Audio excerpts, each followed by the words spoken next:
মেহমানদের জন্য মজার মজার রান্না করছি, আর আলেকজান্ডারের একটা গল্প আপনাদের সাথে শেয়ার করব। মৃত্যুশয্যায় মহাবীর আলেকজান্ডার তার সেনাপতিদের ডেকে বলেছিলেন, আমার মৃত্যুর পর আমার 3টা ইচ্ছা পূরণ করবে। আমার প্রথম অভিপ্রায় হচ্ছে শুধু আমার চিকিৎসকরাই আমার কফিন বহন করবেন। আমার দ্বিতীয় অভিপ্রায় হচ্ছে আমার কফিন যে পথ দিয়ে গোরস্থানে যাবে সেই পথে আমার অর্জিত সোনা ও রূপা ছড়িয়ে থাকবে। আর শেষ অভিপ্রায়, কফিন বহনের সময় আমার 2 হাত কফিনের বাইরে ঝুলে থাকবে। তার সেনাপতি তখন তাকে বিচিত্র অভিপ্রায় কেন করেছেন সে প্রশ্ন করলেন। দীর্ঘশ্বাস নিয়ে আলেকজান্ডার বললেন, আমি দুনিয়ার সামনে 3টা শিক্ষা রেখে যেতে চাই।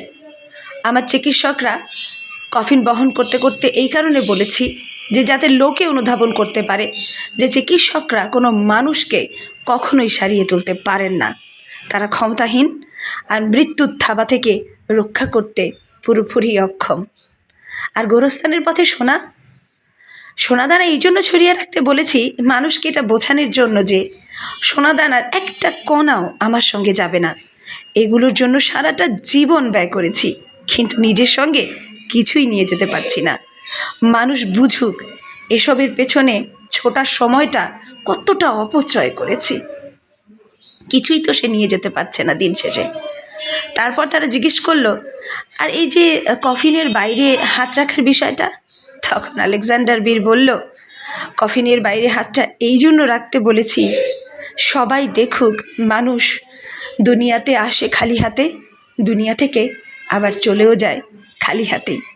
তাই আমার খালি হাত দুটো দুপাশে রাখতে বলেছি, যেন পৃথিবীর সবাই দেখে আমি খালি হাতেই পৃথিবী থেকে বিদায় নিচ্ছি।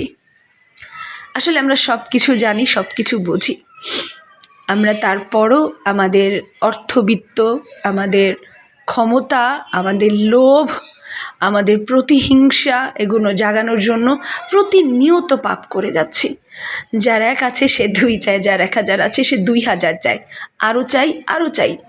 ভালো খেলে আরও ভালো খেতে চাই, ভালো টাকা ইনকাম করতে পারলে আরও ভালো ইনকাম করতে চাই। কত চাই আমি আসলে নিজেও জানি না, আমরা নিজেও জানি না।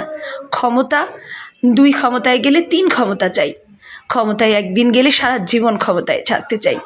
ক্ষমতার লোভ আমাদের সব সময় পেছনে পেছনে থাকে।